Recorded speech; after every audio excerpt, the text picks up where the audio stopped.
বন্ধুরা, আপনারা কি জিমেল আইডির নাম চেঞ্জ করতে চান?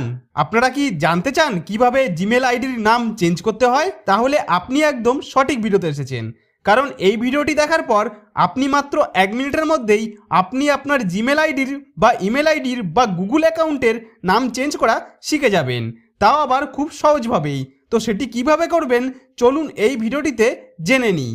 তো তার জন্য সবার আগে আপনাকে আপনার মোবাইলের জিমেল অ্যাপটিকে প্লে স্টোরে বা অ্যাপ স্টোর থেকে আপডেট করে নিতে হবে, যাতে আপনি নতুন আপডেটের ইন্টারফেসগুলি পেয়ে যান। তো এখন আমরা জিমেল অ্যাপটি ওপেন করে নেব।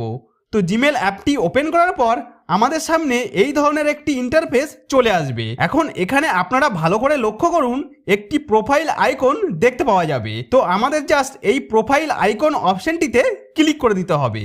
তারপর এরকম পেজ আসলে আপনার ফোনে যতগুলি জিমেল অ্যাকাউন্ট বা ইমেল অ্যাকাউন্ট বা গুগল অ্যাকাউন্ট লগ ইন করা আছে সবগুলি আপনি এখানে পরপর দেখতে পাবেন। আর বন্ধুরা, জিমেল অ্যাকাউন্ট, ইমেল অ্যাকাউন্ট বা গুগল অ্যাকাউন্ট এই তিনটেই একই জিনিস, তাই আপনাদের কনফিউজ হওয়ার কোনো দরকার নেই। তো আমার এই যে ইমেল আইডিটি আছে, আমি এই আইডিটির নাম চেঞ্জ করতে চাই।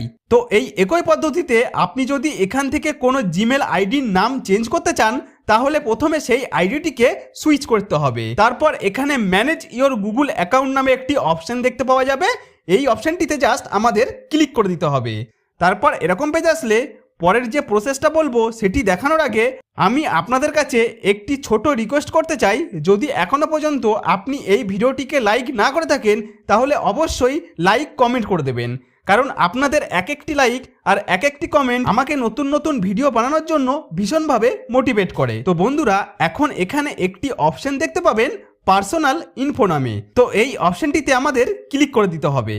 ক্লিক করার পর দেখতে পাবেন এখানে অনেকগুলি জিনিস চেঞ্জ করার অপশন চলে এসেছে। এখানে আপনি আপনার নাম, জেন্ডার, ফোন নাম্বার এবং জন্ম তারিখ সবকিছুই চেঞ্জ করতে পারবেন। এছাড়া প্রোফাইল পিকচারও এখান থেকেই সেট করতে পারবেন। কিন্তু এই ভিডিওটিতে আমরা কথা বলছি নাম চেঞ্জ করা নিয়ে, তাই আমরা জাস্ট নেম অপশনটাতে ক্লিক করব। তারপর এরকম পেজ আসলে এখানে নেমের জায়গায় আপনি আপনার বর্তমান যে নামটি রয়েছে সেটি দেখতে পাবেন। তো এই মুহূর্তে আমার যে নামটি রয়েছে সেটি হলো পবিত্র, আর আমি এখানে এই নামটি চেঞ্জ করে পবিত্র মণ্ডল রাখতে চাই। তো এখানে আমাদের যেটি করতে হবে, এই নেম অপশনটাতে ক্লিক করতে হবে। তারপর এরকম পেজ আসলে এখানে ফার্স্ট নেমের জায়গায় পবিত্র নামটি রয়েছে, তো আমি এই নামটি রেখে এর সাথে আমার নামের টাইটেলটি যোগ করতে চাই। তাই সারনেমের জায়গায় আমার টাইটেল মণ্ডল এটি এইভাবে লিখে দিলাম। তো এইভাবেই এডিট করে এখানে যে নামটি রাখতে চান সেই নামটি লিখে দিয়ে এই সেভ অপশনের ওপর ক্লিক করলেই আপনার জিমেল আইডির নামটি সফলভাবে চেঞ্জ হয়ে সেভ হয়ে যাবে। এবার এখান থেকে ব্যাক বাটন প্রেস করে আগের পেজে চলে এসে এই জায়গায় দেখতে পাবো আগে এখানে শুধুমাত্র আমার পবিত্র নামটি ছিল, এখন আমি চেঞ্জ করে পবিত্র মণ্ডল করেছি, সেটি সফলভাবে এখানে দেখা যাচ্ছে। তাহলে বন্ধুরা, এইভাবে খুব সহজেই আপনারা আমার স্টেপগুলি পরপর ফলো করে আপনার জিমেল আইডি বা গুগল আইডি বা ইমেল আইডি নামটি খুব সহজেই চেঞ্জ করে নিতে পারেন।